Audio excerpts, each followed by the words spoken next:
그렇게 지혜 있는 자로 사는 사람들의 첫째 요소를 시간을 아끼는 것이다 라고 이렇게 기술하고 있어요. 한번 볼까요? 에베소서 5장 16절 세월을 아끼라 때가 악하니라. 여기서 아끼라, 엑사고라조는 건져 올리다, 악의 굴레에서 속량해내다, 다 사버리다 라는 뜻이라고 그랬죠. 그리고 세월이라고 번역이 된 카이로스도 원래의 뜻은 기회라는 뜻이에요.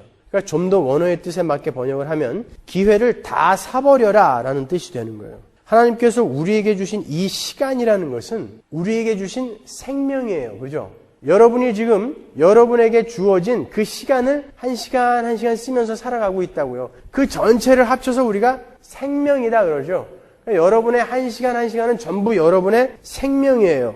그 생명의 시간은 모두 우리에게 기회가 될 수 있는 시간들이라는 거예요. 어떤 기회? 하나님의 뜻에 맞게 살아낼 수 있는 기회. 우리가 성숙하고 거룩하게 자라날 수 있는 그 기회가 되는 시간들이란 말이에요. 그러니까 그 시간들을 너희들 다 사버려라 이런 뜻이란 말이에요. 다 건져 올려라. 그냥 다 지나가게 만들지 말고 건져 올려라. 여러분의 삶 속에서 여러분이 기억나지 않는 시간들은 거의 다 그냥 흘려보낸 시간들일 가능성이 아주 높아요. 아무리 악한 기억이라도 여러분의 기억에 그게 남았다면 그것은 여러분에게 유익이 됩니다. 여러분이 흘려보낸 어제의 시간이 여러분에게 몇 분이나 기억에 남아있습니까? 지금? 그저께 여러분이 보낸 시간 중에 몇 분이나 여러분 기억에 남아있어요? 도대체 뭘 하고 사셨어요? 아니, 오늘 여러분 뭐 하고 사셨어요? 오늘 그냥 흘려보내신 거예요. 그건요. 세월을 아끼라. 다 사버려라. 그 모든 기회를 너의 성숙과 너의 자라남과 너의 거룩을 위해 다 사버려라. 이런 뜻이라고요. 이런 모습 한번 상상해 보세요. 여자들이 어떤 물건을 사기 위해서 쇼윈도우를 이렇게 쭉 자세히 보죠. 그러다가 진짜 어떤 마음에 드는 물건이 딱 생겼을 때 그걸 주의 깊게 살피는 거. 그걸 엑사고라조 그런다고요. 그때 얼마나 주의 깊게 살펴요. 우리 집사람 같은 경우에는 너무 주의 깊게 살펴서 제가 나중에는 우화가 치밀어가지고 말이죠.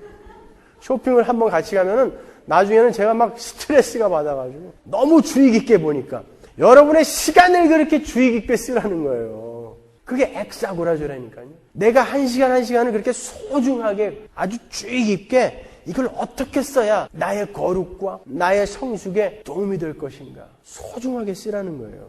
그런데 왜 그 기회를 우리의 시간을 기회로 다 사버리도록 노력해야 하는가? 그 이유가 바로 뒤에 붙어 있어요. 왜요? 때가 악하니라.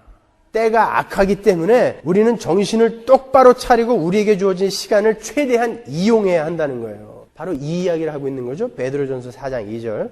이제부터는 육신에 남은 때를 인간의 욕정대로 살지 말고 하나님의 뜻대로 살아야 합니다. 여러분은 지난날에 이방 사람들이 하고 싶어하는 일을 하였으니 곧 방탕과 정욕과 술취함과 환락과 연회와 무분별한 우상 숭배에 빠져서 살았습니다. 그것은 지나간 때로 충분합니다. 이게 다 뭐예요? 시간을 그냥 허투루 버린 거예요. 그들은 여러분이 자기들과 같이 그런 지나친 방종에 빠지지 않는 것을 이상히 여기면서 여러분을 비방합니다. 우리는 그렇게 살면 안 된다는 거죠. 그래서 세상 사람들이 그렇게 허투루 시간을 보낸 사람들이 우리를 비방하게끔 그렇게 살으라는 거예요. 너희들은 왜 우리처럼 안 살아? 이렇게 살라는 거예요. 그게 세월을 아끼는 거예요. 로마서 13장 11절 보시면 여러분은 지금이 어느 때인지 압니다. 잠에서 깨어나야 할 때가 벌써 되었습니다. 오늘 본문의 내용하고 흡사하죠? 지금은 우리가 처음 믿을 때보다 우리의 구원이 더 가까워졌습니다. 밤이 깊고 낮이 가까웠습니다. 그러므로 우리는 어둠의 행실을 벗어버리고 빛의 갑옷을 입읍시다. 낮에 행동하듯이 단정하게 행합시다. 호사한 연회와 술취함, 음행과 방탕, 싸움과 시기에 빠지지 맙시다. 이게 시간을 허투루 보내는 거예요. 주 예수 그리스도로 옷을 입으십시오. 이게 새 옷을 입는 거죠. 우리가 다 공부한 거예요. 정욕을 채우려고 육신의 일을 꾀하지 마십시오. 시간을 아끼세요. 세월을 아끼십시오. 요한일서 3장 2절 사랑하는 여러분, 이제 우리는 하나님의 자녀입니다. 앞으로 우리가 어떻게 될지는 아직 밝혀지지 않았습니다만 그리스도께서 나타나시면 우리도 그와 같이 될 것임을 압니다. 그때 우리가 그를 참모습 그대로 뵙게 될 것이기 때문입니다. 그에게 이런 소망을 두는 사람은 그가 깨끗하신 것과 같이 누구나 자기를 깨끗하게 합니다. 이게 세월을 아끼는 거예요. 엑사고라조 카이로스. 조나단 에드워드 목사님은 20살 때 이미 하나님 앞에서 자기의 결심문인 Resolutions라는 글을 썼어요. 그 Resolution의 70번째 항목이 이렇습니다. 한순간이라도 헛되이 보내지 않고 내 힘껏 가장 유익되게 시간을 이용할 것을 결심합니다.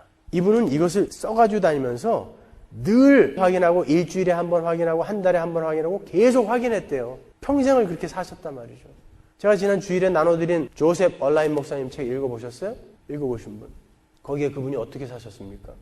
시간이 너무 아까워서 새벽 3시에 일어나서 그 아내에게 일어나자마자 뭐라고 그랬다고 그래요? 여보, 하나님께서 오늘 하루도 우리에게 하나님의 뜻에 잘 맞춰서 살라고, 이 땅을 잘 섬기면서 살라고 오늘 하루도 우리에게 허락해 주셨어. 우리 오늘 하루도 열심히 삽시다. 3시에 일어나서 4시간 동안 기도하고 묵상하고 말씀 공부하시고, 그리고 하루 종일을 쪼개고 쪼개서 하나님의 영광을 위해서 썼다라고 이야기하지 않습니까?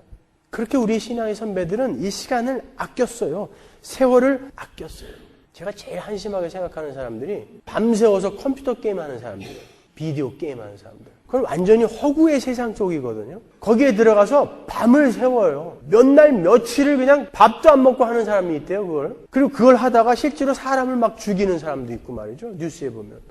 이건 완전히 시간을 그냥 허비하는 거죠. 다 흘려보내는 거예요, 그건요. 여러분, 스포츠 중계에 목숨 거는 사람들 있죠. 막 안달을 떨어요. 예배 시간에도 지금 조금 있으면 축구 시작하는데 막 다리를 덜덜덜덜 떨고 말이죠. 중독된 거예요, 그건요. 옛날에 최경호가 LA 레이커스인가요? 농구팀이?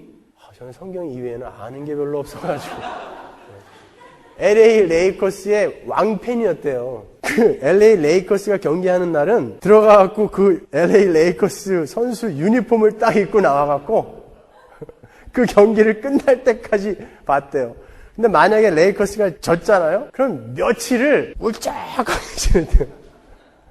여러분 한번 생각해 보세요. 여러분은 이 세상을 하나님의 나라와 사탄의 나라 두 나라밖에 없다라고 그렇게 여기면서 사시는 분들이죠. 그게 그리스도인이죠. 근데 사람들이 지역과 도시와 나라와 하여튼 이런 것들로 편을 갈라가지고 서로 싸우는 것을 보면서 우리가 즐거워하고 있고 때로 낙심에 빠지기도 하고 심장마비로 죽기도 하고 이런 현실을 한번 잘 생각해 보세요. 왜 초대교회 교부들이 또 캘빈이나 루터가 스포츠 경기는 전부 마귀의 장난이다 이렇게 이야기했는지 한번 생각을 해보세요. 여러분, 일본하고 우리나라 야구했을 때 우리가 6대0으로 졌을 때 밤에 두꺼비표 사이다가 그렇게 많이 팔렸다며?